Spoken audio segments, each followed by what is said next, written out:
नमस्कार बंधुरा आमार बृष्टिपर्णा चैनेले आपनादेरके स्वागत। आज आमी चले एसेछि कचुर कौड़ार एकटा रेसिपि निये। पुरानो दिनेर साबेकी आमलेर रान्ना मा ठाकुमादेर हेसेल थेके आमादेर हेसेले एइभाবেই चले आसছে।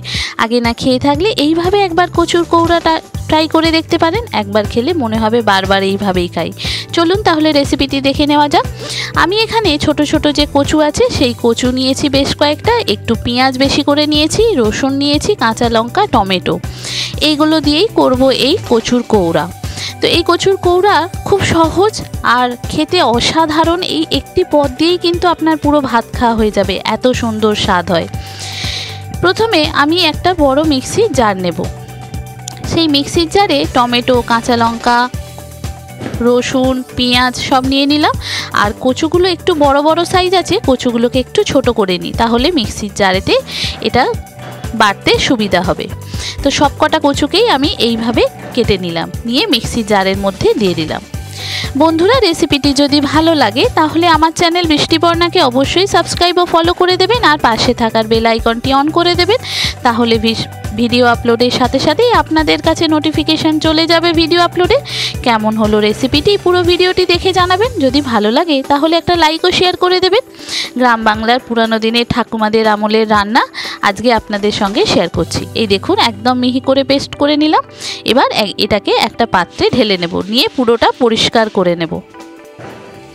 এই দেখুন, এটা ওই প্লেটের মধ্যে ঢেলে নিলাম। প্লেটের মধ্যে ঢেলে নিলে এটা রান্না করতে সুবিধা হয়। এই যে পুরো পরিষ্কার করে প্লেটের মধ্যে ঢেলে নিলাম। এই দেখুন, এবার একটা কড়াই গ্যাসের ওভেনে বসিয়ে দিলাম, দিয়ে একটু বেশি করে সর্ষের তেল দিতে হবে। এই রান্নাটি সর্ষের তেলেই হবে, আর তেলটা একটু বেশি লাগবে।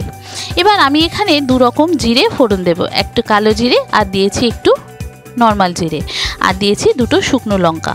ব্যাস, এবার ফোড়ন থেকে খুব সুন্দর যখন গন্ধ বেরোবে তখন এই যেটা পেস্ট করলাম কচুর পেস্ট সেটা দিয়ে দেব। দিয়ে এবার এটাকে আস্তে আস্তে আস্তে আস্তে নাড়তে নাড়তে থাকতে হবে। নেড়ে এবার এটাকে আমি রেখে দেব। আস্তে আস্তে এটা ধিমি আঁচে হবে, গ্যাসের ফ্লেম কিন্তু একদম কম থাকবে। একটু কচু গোটা রয়ে গেছিলো, তো এই গোটা কচুগুলোকে আমি ফেলে দেব।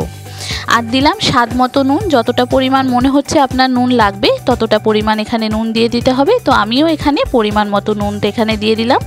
দিয়ে এটাকে এরকম রেখে দেব।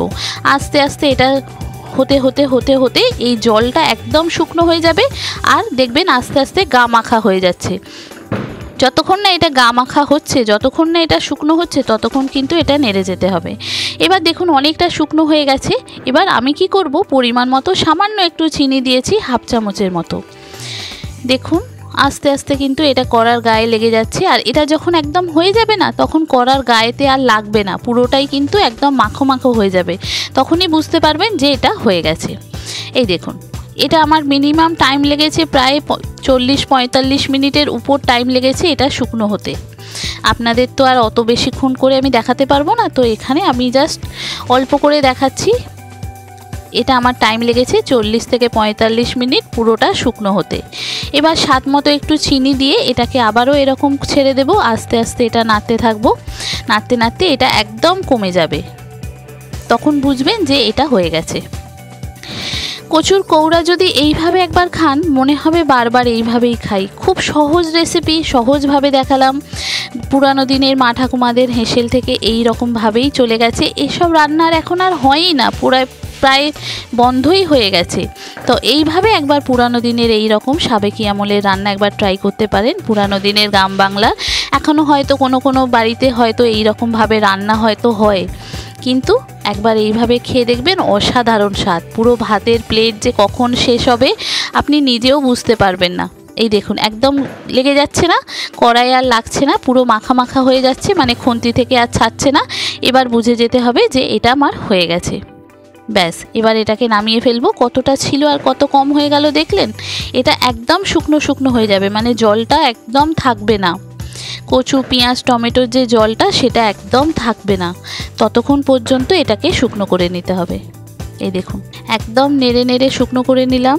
যে সমস্ত বন্ধুরা আমার ভিডিওটি দেখছেন অথচ আমার চ্যানেল বৃষ্টিপর্ণাকে সাবস্ক্রাইব ও ফলো করেননি, তাদেরকে অনুরোধ করব আমার চ্যানেল বৃষ্টিপর্ণাকে সাবস্ক্রাইব ও ফলো করে দেওয়ার জন্য। তাহলে ভিডিও আপলোডের সাথে সাথেই আপনাদের কাছে নোটিফিকেশান চলে যাবে ভিডিও আপলোডে।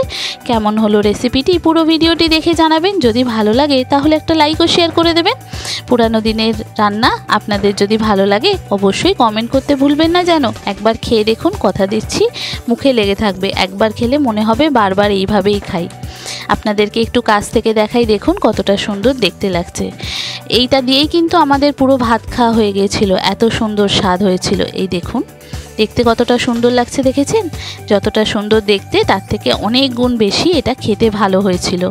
গ্রাম বাংলার হারিয়ে যাওয়া রান্নার মধ্যে একটি রান্না হচ্ছে কচুর কৌড়া।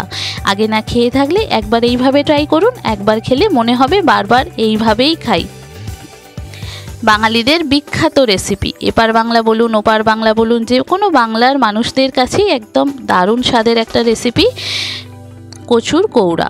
আগে না খেয়ে থাকলে একবার ট্রাই করুন, আর কেমন লাগলো কমেন্ট করতে ভুলবেন না যেন। ভালো যদি লাগে তাহলে একটা লাইক ও শেয়ার করে দেবেন। ইউটিউব থেকে দেখলে সাবস্ক্রাইব করে দেবেন, আর যদি ফেসবুক ইনস্টাগ্রাম থেকে দেখেন তাহলে ফলো করে দেবেন। সবাই ভালো থাকবেন, সুস্থ থাকবেন, সাবধানে থাকবেন। দেখা হবে পরের ভিডিওতে। আজকের মতো এখানেই টাটা। থ্যাংক ইউ বন্ধুরা।